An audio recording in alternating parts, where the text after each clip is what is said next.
Vous n'êtes pas des gens intelligents parce que vous êtes 10 fois intelligents.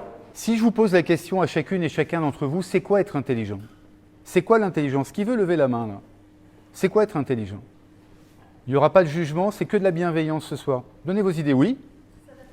S'adapter. Qui d'autre veut participer? C'est quoi l'intelligence?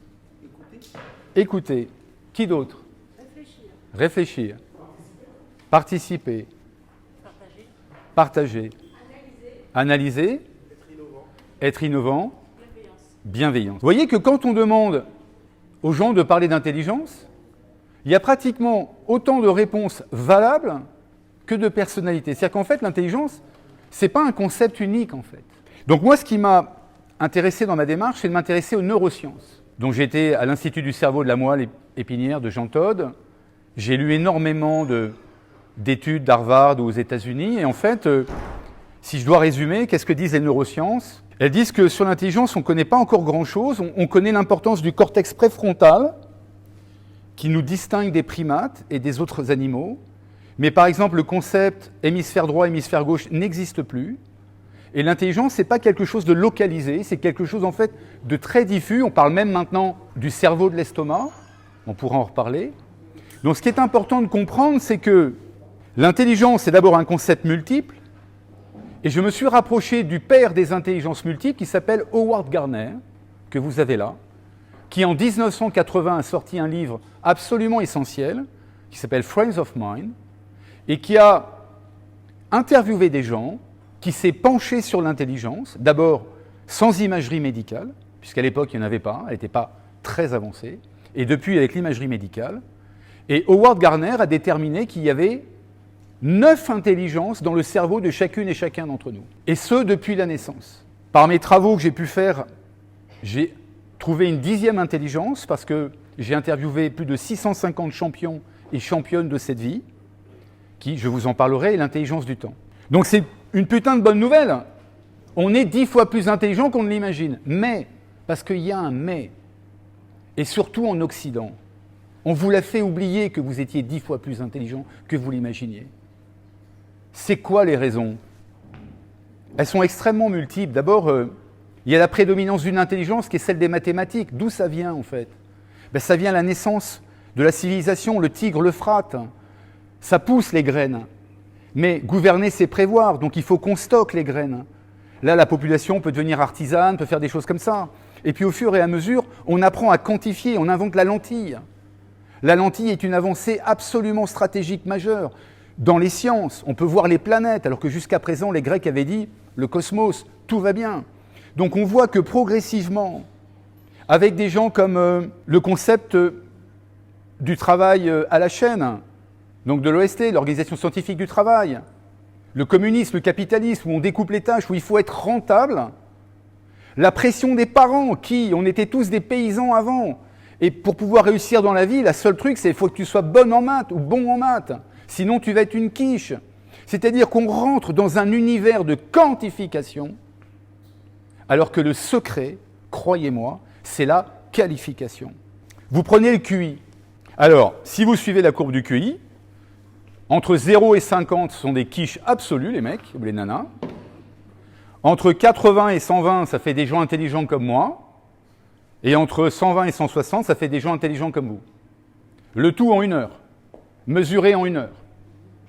Pour la petite histoire, qui c'est qu'on envoyait dans les tranchées en 14-18? Ceux qui passaient pas le QI. Et je voulais vous raconter une première anecdote. Moi, j'ai fait maths sup, maths spé, je suis ingénieur agro. Ah, le roi n'était pas mon cousin quand je suis sorti de l'agro. Sauf que j'ai été faire un stage chez Maurice. Et puis on joue aux cartes avec Maurice. Il me foutait toujours ma tôle d'ailleurs. Et puis à un moment donné, je le vois sortir à 11h du soir, Maurice. J'ai dit, mais tu vas où? Il dit, je vais semer, mon gars. J'ai dit, comment ça, tu vas semer? Viens, on va continuer la partie. Mais c'est la pleine lune ascendante. Je vais avoir 15% de rendement en plus. On t'a pas appris ça dans ton école d'ingénieur? On ne me l'avait pas appris dans mon école d'ingénieur. On ne m'avait pas toujours appris le vif, le vivant, le substrat. Ah, les chiffres, la compta, construire des étables, savoir mettre des éponges vaginales aux brebis, ça je savais faire. Mais cette notion de connexion au cosmos qui est toujours très vivace chez les agriculteurs, par exemple, elle n'était plus là. Donc encore une fois, vous êtes 10 fois plus intelligent que vous ne l'imaginez. Alors je vais vous donner 3 exemples. Un premier exemple effectivement iconique. Rafa, quand vous le regardez, vous vous dites, putain, le gars, c'est une bestiace, quoi. C'est un droitier contrarié, il peut tenir 5 heures, 6 heures, 7 heures. Il a ce qu'on appelle donc une intelligence kinesthésique, celle du corps. On en reparlera. Vous êtes toutes et tous venus au monde avec. Je la détaillerai tout à l'heure. Ça, vous dites, il est champion parce qu'il est super endurant. Ce qu'on sait un peu moins de Rafa, c'est que c'est ce que les journalistes appellent, c'est un très bon client, Rafa. C'est quelqu'un qui est tout le temps affable, disponible, à signer des autographes. Il a donc une deuxième intelligence très très forte, qui est l'intelligence de la relation. Vous verrez comme elle est clé dans votre métier d'entrepreneur et d'entrepreneuse. La troisième intelligence de Rafa, c'est qu'il fait des efforts absolument surhumains, en tant qu'Espagnol, pour parler couramment anglais. Il ne parle pas anglais uniquement pour répondre aux journalistes. Il veut vraiment rentrer dans la langue de Shakespeare. Il lit énormément en anglais, c'est-à-dire qu'il a une troisième intelligence qu'on n'apprend jamais dans les écoles de tennis, soit dit en passant, qui est l'intelligence du verbe et du langage. Il a une quatrième intelligence qui est assez sensationnelle parce que c'est un type qui est passionné par la nature. Il s'occupe de l'océan plastique, il a besoin d'aller sous l'eau pour se changer les idées. Il est très concerné par les coraux, tout ça. Il a une intelligence, là aussi vous êtes venu au monde avec, et là aussi elle n'est pas quantifiable, de la nature. Mais pourquoi est-ce qu'on a beaucoup parlé de mes travaux et c'est parce qu'à un moment donné, je lui dis, mais j'ai l'impression que tu ne regardes pas la balle. Dans toutes les écoles de tennis, c'est regarde la balle, regarde la balle, regarde la balle. Même avec un champion de golf que j'ai coaché, c'est regarde la balle. Sauf que la balle, elle va plus vite que l'œil. Et il s'arrête et il me dit, mais... Et donc il cherche. Et il me dit, effectivement, depuis que j'ai l'âge de 10 ans, Tony Nadal me demande de me concentrer sur le son que fait la balle. Quand vous regardez quelque part, c'est combien de degrés de précision? Allez, 170 degrés. Quand vous écoutez, c'est combien de degrés de précision? 360 degrés de précision. C'est-à-dire que Rafa, non seulement en se concentrant sur le son que fait la balle, il la centre toujours à merveille et en même temps, il entend les pas de l'adversaire. Et là, où est-ce qu'il est situé pour faire ses passing shots? Pourquoi est-ce que les Brésiliens, ils sont très forts aussi en foot? C'est parce qu'ils vivent dans la musique, ils sont dans le son.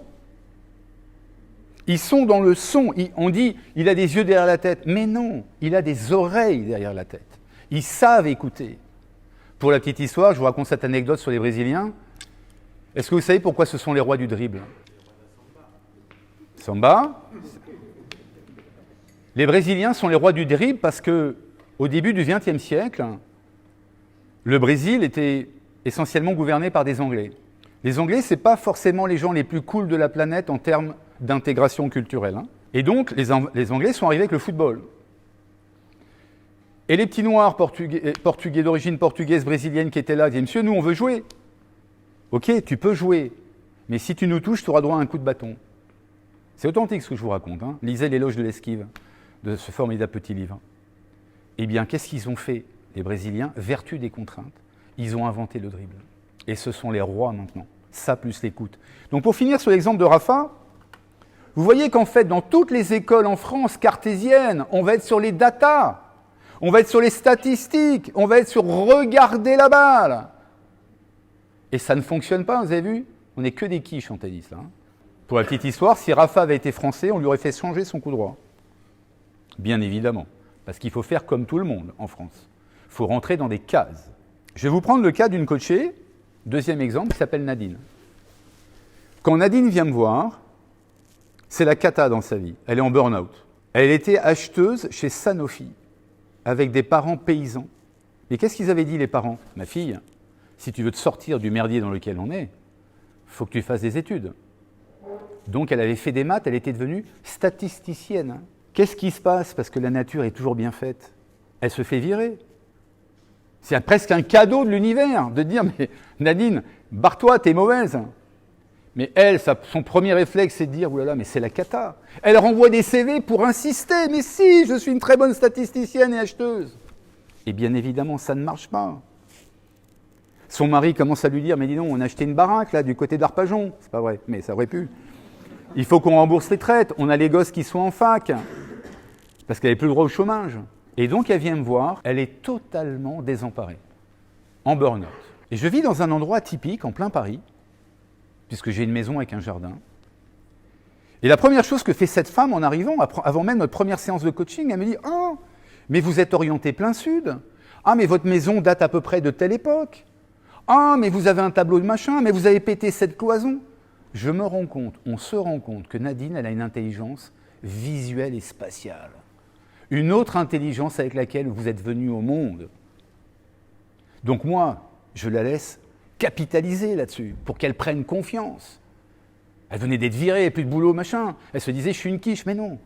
Nadine, tu as une intelligence incroyable. L'intelligence de l'espace. Au bout de quelques séances, puisque la confiance, elle arrive, le cerveau lui envoie des messages, elle dit, mais Christophe, j'ai complètement oublié de vous dire, en fait, quand j'étais enfant, j'étais chef de classe, je faisais toujours des goûters d'anniversaire.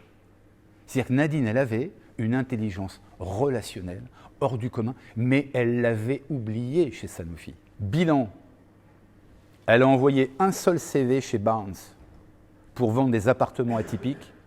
Elle a été prise tout de suite et elle s'éclate. Je vous prends un troisième exemple. Steve Jobs. Tout le monde connaît le fou furieux que c'était, le visionnaire que c'était. Ce qu'on sait un peu moins, c'est qu'à l'époque où il crée son informatique, dans son garage, là, avec Wozniak, il y a Big Blue à côté, IBM, qui est le leader mondial. Il faut pouvoir se démarquer par rapport à IBM. IBM est tout auréolé d'avoir vaincu le nazisme par les premiers ordinateurs, etc. etc. C'est toute une histoire, l'informatique, quand on se plonge dedans. Mais Steve Jobs, il avait un truc incroyable. Il adore le verbe et le langage. C'est un passionné